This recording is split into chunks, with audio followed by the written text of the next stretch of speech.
ಹಾಗೇನೆ ಜೊತೆಗೆ ಯೋಗ ಇರ್ಬೋದು, ವಿಜ್ಞಾನ ಇರ್ಬೋದು, ಹಾಗೇನೆ ಇತರ ಎಲ್ಲ ಸಾಮಾಜಿಕ ಕಾರ್ಯಗಳಲ್ಲಿ ತನ್ನದೇ ಆದಂತಹ ಅಷ್ಟು ತೊಡಸ್ಕೊಂಡಂತ ಸಂಸ್ಥೆ ಯಾವ್ದಾದ್ರು ಐತೆ ಅಂತ ಹೇಳಿದ್ರೆ ಅದು ನಮ್ಮ ದೇಶದಲ್ಲಿ, ನಮ್ಮ ಜಗತ್ತಲ್ಲೇ ಅನ್ಬೋದು ಅಂತ ಹೇಳಿ. ಜಗತ್ತಲ್ಲಿ ಯಾವ ಸಂಸ್ಥೆ ಇಲ್ಲ ಅಂತ ಸಂಸ್ಥೆ ಅಂತ ಹೇಳಿದ್ರೆ ಅದು ನಮ್ಮ ಧರ್ಮಸ್ಥಳ ಗ್ರಾಮಾಭಿವೃದ್ಧಿ ಸಂಸ್ಥೆ.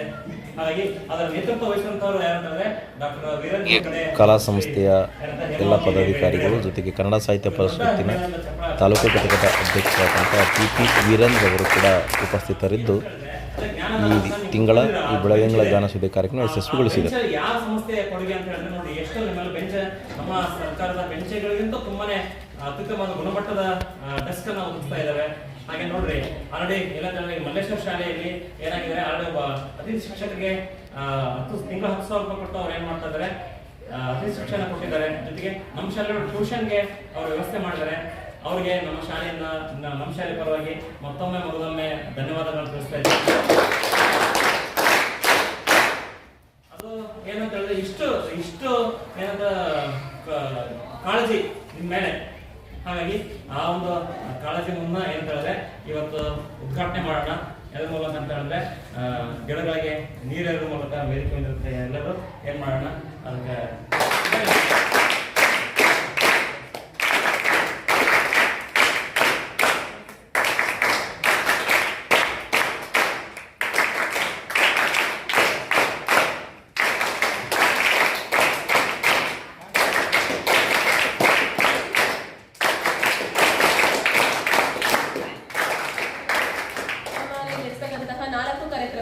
ಅನ್ನದಾನ, ಅಭಯದಾನ, ಮತ್ತೆ ವಿದ್ಯಾದಾನ, ಮತ್ತೆ ಶಿಕ್ಷಣ ದಾನ, ಇಷ್ಟು ಕಾರ್ಯಕ್ರಮಗಳನ್ನ ಸುಲಲಿತವಾಗಿ 1982ನೇ ಇಸ್ವಿಯಲ್ಲಿ ನಮ್ಮ ಯೋಜನೆ ಕಾರ್ಯಕ್ರಮ ಸ್ಟಾರ್ಟ್ ಆಗಿದ್ದು.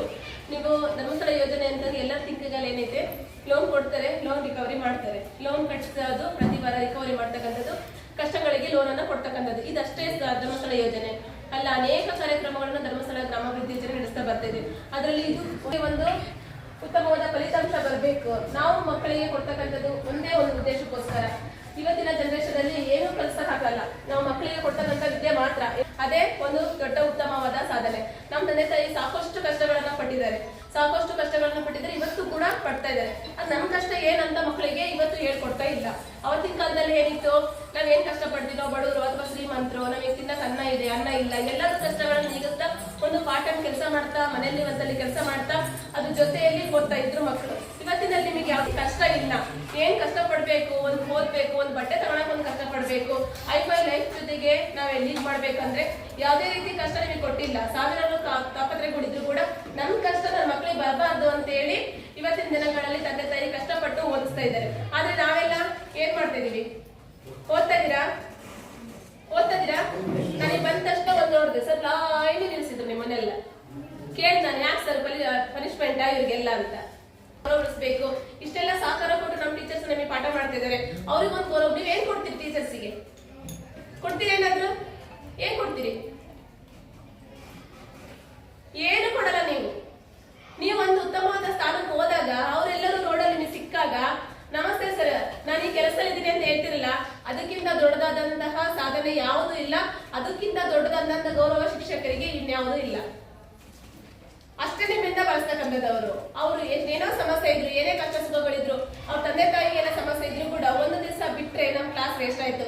ಒಂದು ದಿವಸ ನನ್ನ ಮಕ್ಕಳಿಗೆ ಟೀಚರ್ ಹೋಗದೆ ಇದ್ರೆ ಆ ಮಕ್ಕಳಿಗೆ ಇವತ್ತಿನ ಪೀರಿಯಡ್ ಕಡಿಮೆ ಆಯ್ತು, ಇವತ್ತು ಕೊಡ್ತಕ್ಕಂತಹ ಟೈಮ್ ಕಡಿಮೆ ಆಯ್ತು. ಹೌದಲ್ಲ? ಅಷ್ಟೆಲ್ಲ ಯೋಚನೆ ಮಾಡಿ ಅವ್ರು ನಿಮಗೆ ಕ್ಲಾಸ್ ಕೊಡ್ತಕ್ಕಂಥದ್ದು ಯಾವ ಉದ್ದೇಶಕ್ಕೆ? ನಮ್ಮಲ್ಲಿ ಏನಾದ್ರು ಒಂದು ಪ್ರೋಗ್ರೆಸ್ ಆಗ್ಬೇಕು, ನಮ್ಮ ಮಕ್ಕಳಿಗೆ ಒಂದು ಪರ್ಸೆಂಟೇಜ್ ಬರೋ ತರ ನಾವು ಓದಿಸ್ಬೇಕು, ಯಾರು ಅಲ್ಲಿದ್ದಾರೆ ಅವ್ರು ಗುರುತಿಸ್ಬೇಕು, ಅವ್ರಿಗೆ ಇನ್ನೂ 10 ನಿಮಿಷ ಅಲ್ಲಿ ಜಾಸ್ತಿ ಪಾಠ ಮಾಡ್ಬೇಕಂತ ಯೋಚನೆ ಇಟ್ಕೊಂಡು ಅವ್ರು 108 ಕನಸುಗಳನ್ನ ಕಟ್ಕೊಂಡು ನಿಮ್ಮ ಹತ್ರ ಬರ್ತಾರೆ. ಅದನ್ನ ನೀವು ಉಳಿಸ್ಬೇಕು. ತಂದೆ ತಾಯಿ ಅರ್ಧರಾತ್ರಿ ದುಡಿತಾರೆ, ಅದನ್ನ ನೀವು ಉಳಿಸ್ಬೇಕು. ಅವ್ರಿಗೆ ಕೊಡ್ತಕ್ಕಂಥದ್ದು ಅಷ್ಟೇ, ಅದು ಬಿಟ್ರೆ ನೀವೇನಿಲ್ಲ. ಆ ಆಶಯದಿಂದಲೇ ಪೂಜ್ಯರು ಒಬ್ಬ ಗೆಸ್ಟ್ ಶಿಕ್ಷಕರನ್ನ ಆಯ್ಕೆ ಮಾಡ್ಕೊಂಡು ನಿಮಗೆ ಒಂದು 3 ತಿಂಗಳ ಹಂತದಲ್ಲಿ, ಯಾವ ಹಂತದಲ್ಲಿ ನೀವು ಹಿಂದುಳಿದಿದ್ದೀರಿ, ನಿಮಗೆ ಏನ್ ಬೇಕು, ಕ್ಲಾಸ್ ಅವರಲ್ಲಿ ನಿಮಗೆ ಏನು ಟೀಚಿಂಗ್ ಮಾಡಿದಂತಂದ್ರೆ ನಿಮಗೆ ಅರ್ಥ ಆಗ್ಲಿಲ್ಲ, ಅದನ್ನ ಇನ್ನ 1 ಅವರ್ ತಗೊಂಡು ಆಗಿರ್ತಕ್ಕಂಥ ಪಾಠಗಳನ್ನ ಇನ್ನೊಂದ್ಸರಿ ರಿಪೀಟ್ ಮಾಡಿ ಕೊಟ್ರೆ ಅದರಲ್ಲಿ ಕ್ವಶನ್ಗಳನ್ನ ಕೇಳ್ಬೋದು, ಅದರಲ್ಲಿ ಏನೋ ಒಂದು ವ್ಯವಸ್ಥೆ ಮಾಡ್ಕೊಡ್ಬೋದಲ್ಲ. ಅದರಿಂದ ನಿಮಗೆ ಉನ್ನತ ಶಿಕ್ಷಣಕ್ಕೆ ಆಗತ್ತೆ, ಒಂದು ಪರ್ಸೆಂಟೇಜ್ ತಗೊಳಕ್ ಒಂದು ಅನುಕೂಲ ಆಗತ್ತೆ ಅಂತ ಹೇಳಿ ಇದನ್ನ ನಿಮಗೆ ಕೊಟ್ಟಿರ್ತಕ್ಕಂಥದ್ದು. ಇದನ್ನ ನೀವು ಉಪಯೋಗಿಸ್ಕೋಬೇಕು.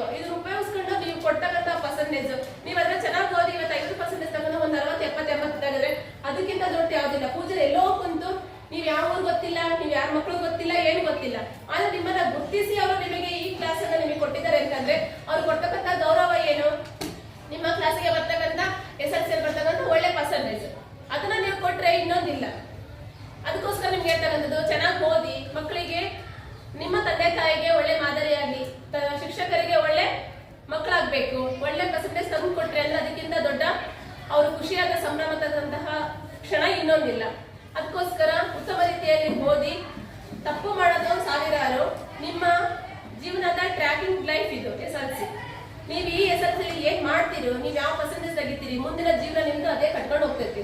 ನೀವು ಈ ಲೈಫ್ ಅಲ್ಲಿ ನೀವ್ ಏನ್ ಆಟ ಆಡೋದು, ನೋಡೋಣಂತಿ ಮಾಡೋಣಂತಿ ಅಂತ ಹೇಳ್ಕೊಂಡು ನೀವು ಆರಾಮ್ಸೆ ಟೈಮ್ ಹ್ಯಾಂಡಲ್ ಮಾಡ್ಕೊಂಡು ಹೋದ್ರೆ ಲೈಫ್ ಲಾಂಗ್ ಇವಾಗ ನೀವು ಕಾಣ್ಬೋದು. ಯಾವಾಗ ಒಂದ್ ದಿವಸ ಮನೇಲಿ ಇದ್ದಂತ ಟೈಮ್ಸ್ ಅಲ್ಲಿ ಒಂದ್ ದಿವಸ ಹೊರ ಕರ್ಕೊಂಡು ಹೋಗ್ಬ ನಮ್ಮ ತಂದೆ ತಾಯಿ ಹೋಗ್ತೀರಾ? ಯಾರಾದ್ರೂ ಹೊಲಕ್ಕೆ ಕೆಲಸ ಕಣ್ಣು ಮುಚ್ಚಿ ಕಣ್ ತೆಗೆತಿ ತಿಂಗಳು ಬರ್ತೈತಿ, ಕಣ್ಣು ಮುಚ್ಚಿ ಕಣ್ ತೆಗೆತಿ ತಿಂಗಳು ಬರ್ತೈತಿ. ಲೈಫ್ ಲಾಂಗ್ ನಮ್ಮ ಜೀವನ ಸೆಟ್ಲ್ ಆಗ್ತೈತಿ, ಹೌದಾ ಇಲ್ಲ? ಅದಕ್ಕೋಸ್ಕರ ಈ ಲೈಫ್ ಅಲ್ಲಿ ನೀವು ದುಡಿಯಕ್ಕೆ, ಹೊರಗಿನ ಕೆಲಸಕ್ಕೆ ಹೋಗಿದ್ದಂತ ಮಕ್ಕಳಲ್ಲಿ ಮೈಂಡ್ ಡೈರೆಕ್ಷನ್ ಆಗೋದು ತುಂಬಾ ಸುಲಭ. ಏಕೆಂದ್ರೆ ಬೆಳಗಿನ ಸಂಜೆವರೆಗೂ ಕೂರ್ಬೇಕು, ಅವ್ರು ಹೇಳಿದ್ ಕೇಳ್ಬೇಕು, ನಾವು ಹೋಮ್ವರ್ಕ್ ಮಾಡ್ಬೇಕು, ಮಾಡ್ಕೊಂಡು ಹೋಗ್ಲಿಕ್ಕೆ ಪನಿಷ್ಮೆಂಟ್ ಕೊಡ್ತಾರ, ಹೊಡಿತಾರ. ಯಾರು ನಿಮಗೆ ದ್ವೇಷಗಳಲ್ಲ, ಅವರು ನಿಮ್ಮನ್ನ ಏನೋ ಒಂದ್ ಮಾಡ್ಬೇಕು ಅನ್ನೋ ಥಿಂಕಿಂಗ್ ಅಲ್ಲಿ ಇರ್ತೈತಿ. ಅದಕ್ಕೋಸ್ಕರ ಮಾಡ್ತಾರೆ. ಕೆಲ್ಸಕ್ಕೆ ಹೋಗ್ತಕ್ಕಂಥವ್ರು ದುಡ್ಡಿನ ಆಸೆಗೆ ಯಾವತ್ತೂ ಬಲಿಯಾಗಕ್ ಹೋಗ್ಬೇಡ್ರಿ. ನಿಮ್ಮ ಲೈಫ್ ಟ್ರ್ಯಾಕ್ ಮಾಡ್ಕೊಳ್ಳೋದು ಇದೇ ಉದ್ದೇಶದಿಂದ. ಆಲ್ಮೋಸ್ಟ್ ಹೆಣ್ಮಕ್ಳು ಕೆಲ್ಸಕ್ಕೆ ಹೋಗೋದ್ಕಿಂತ ಗಂಡ್ಮಕ್ಳು ಈ ವಯಸ್ಸಲ್ಲಿ ಕೆಲ್ಸಕ್ಕೆ ಹೋಗ್ತೀರಿ. ಏನೇ ಮನೆಯಲ್ಲಿ ಸ್ವಲ್ಪ ತಂದೆ ತಾಯಿ ಸಹಕಾರ ಕೊಡೋದ, ಬರ್ತಾರೆ ಇರ್ತಕ್ಕಂಥವ್ರು ಒಂದ್ ದಿವಸ ಭಾನುವಾರ ಮನೆಗಿರೋದ, ನಮ್ಮ ಅಮ್ಮ ಜೊತೆ ಒಂದ್ ದಿವಸ ಹೋದ್ರೆ ಒಂದು 400 ರೂಪಾಯಿ 500 ರೂಪಾಯಿ ಪೇಮೆಂಟ್ ಬಂದು ನಮ್ಮ ಮನೆಗೆ ಆಸ್ಕಾರ ಆಗ್ತದೆ ಅಂತ ಹೋಗ್ತೀರಿ. ಆದ್ರೆ ಅದು ಮೆಂಟಾಲಿಟಿಯಿಂದ ಅಲ್ಲ, ಅದು ಒಂದ್ ದಿವಸ ಹೋದಾಗ ನಿಮಗೆ ಕಟ್ಟಂತ ಕಷ್ಟ, ಬಿಸಿಲಲ್ಲಿ ಮಾಡಿದಂತಹ ಜೀವನ ನಾನು ಏನಕ್ಕೆ ಮಾಡ್ಕೋಬೇಕು? ಇದಕ್ಕಿಂತ ಚಂದ ಏರ್ ಬಾಚ್ಕೊಂಡು, ಚಂದ ಸೆಂಟ್ ಹೊಡ್ಕೊಂಡು, ಯೂನಿಫಾರ್ಮ್ ಹಾಕೊಂಡು ಬಂದೆ ಅಂದ್ರೆ ಹೆಂಗ್ ಕಾಣ್ತೀಯಾ? ಹೌದೇ ಇಲ್ಲ? ಅದನ್ನೇ ಅಂತ ಹೇಳ್ತಾ ಪೂಜಾರಿ ಕೊಟ್ಟಂತ ವಿಷಯದ ಬಗ್ಗೆ, ಪೂಜಾರಿ ಕೊಟ್ಟಂತಹ ಒಳ್ಳೆಯ ಅವಕಾಶ ನಿಮಗಿದು ನಾವು ಕೊಡೋದಿಲ್ಲ. ನಿಮ್ಮ ಮೆಂಟಾಲಿಟಿ ನೀವು ಯಾವ್ದ್ರಲ್ಲಿ ವೀಕ್ ಇಟ್ಕೊಳ್ಳಿ. ಕ್ಲಾಸಲ್ಲಿ ಅರ್ಥ ಆಗದಿಂದ ಅಂದ್ರೆ ಟ್ಯೂಷನ್ ಅಲ್ಲಿ ಪಡ್ಕೊಳ್ರಿ. ನಿಮಗೇನು ಬೇಕು ತಿಳ್ಕೊಂಡು, ನಾನು ಸಂಜೆ ಟೈಮ್ ಬೆಳಗ್ಗೆ ಟೈಮ್ ನಾವು ಫ್ರೀ ಇದ್ದಾಗಿ ಬಂದು ನಾವು ವಿಸಿಟ್ ಮಾಡ್ತೀನಿ, ಅಥವಾ ನಮ್ಮ ಮೇಲಧಿಕಾರಿಗಳು ಬಂದು ವಿಸಿಟ್ ಮಾಡ್ತಾರೆ. ಉತ್ತಮವಾದ ಪರ್ಸೆಂಟೇಜ್ ತಗೊಂಡ್ರೆ ಚೆನ್ನಾಗಿ ನಮಗೆ ನೀವು ಕೊಟ್ಟಂತಹ ಗೌರವ, ಪೂಜಾರಿಗೆ ಕೊಟ್ಟಂತಹ ಗೌರವ ತಗೊಂತೀರಾ? ಚೆನ್ನಾಗಿ ಓದ್ತೀರಾ? ಸರಿ, ಇಲ್ಲಿವರೆಗೂ ಹಾಗಾಗಿ ಅದರ ಒಂದು ಉದ್ದೇಶವನ್ನು ನೀವು ಸಾಕಾರಗೊಳಿಸಬೇಕು. ಹಾಗಾಗಿ ಉತ್ತಮವಾಗಿ ಕಲಿತ್ರೆ, ಉತ್ತಮ ಪರ್ಸೆಂಟೇಜ್ ಮಾಡಿದ್ರೆ ಅದೇ ಸಾರ್ಥಕ ಅಂತ ಹೇಳಿದಂತ ಮೇಡಮ್ಗೆ ಧನ್ಯವಾದಗಳು. ವಿದ್ಯಾರ್ಥಿಗಳಿಗೆ ಟ್ಯೂಷನ್ ಕ್ಲಾಸ್ ಅಂದರೆ ಮಧ್ಯಾಹ್ನದ ಅವಧಿಯಲ್ಲಿ ಒಂದು ಪೀರಿಯಡ್ ಟ್ಯೂಷನ್ ಕ್ಲಾಸ್ ಅಂದರೆ ಹಿಂದುಳಿದ ವಿದ್ಯಾರ್ಥಿಗಳಿಗೆ ಆ್ಯಕ್ಚುಲಿ ಅಂತ ಮೇಡಮ್ ಅವ್ರನ್ನ ಬಂದು ಕೇಳ್ಕೊಂಡ್ರು. ಆ ಒಂದು ಫಂಕ್ಷನ್ ಈ ದಿವಸ ಇರ್ತೇವೆ. ಈ ಸಭೆಗೆ ಸಮಾರಂಭದಲ್ಲಿ ಆಗಿರ್ತಕ್ಕಂಥ ರೇಷ್ಮೆ ಮೇಡಮ್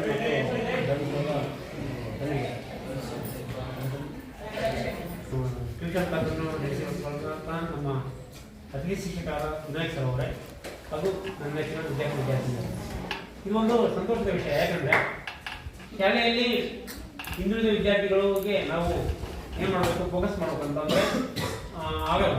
ಆದ ಕಾರಣ ಅದಕ್ಕೆ ಆಲ್ರೆಡಿ ಅನುಭವ ಇರ್ತಕ್ಕಂಥ ನಿಮ್ಮ ನಾಡಿ ಮಿಡಿಗಳು ತಿಳ್ಕೊಂಡಿರ್ತಕ್ಕಂಥ ಯಾರು ಯಾಕಂದರೆ ಅವ್ರು ಆಲ್ರೆಡಿ ಗೆಸ್ಟಿಂಗ್ ತೆಗೆದಿದ್ರು, ಯಾರು ವೀಕು ಯಾವ ಸಬ್ಜೆಕ್ಟ್ ಅಂತ ಗೊತ್ತಿದೆ ಅವ್ರಿಗೆ. ಆದ ಕಾರಣ ನಾವು ಅವ್ರನ್ನ ಆಯ್ಕೆ ಮಾಡಿಕೊಂಡ್ವಿ.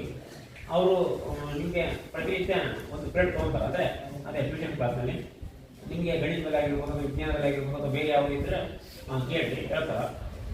ಅದನ್ನ ಸದುಪಯೋಗ ಮಾಡ್ಕೋಬೇಕು. ಯಾಕಂದರೆ ನೋಡಿ, ಈಗ ಧರ್ಮಸ್ಥಳ ಎಲ್ಲೋ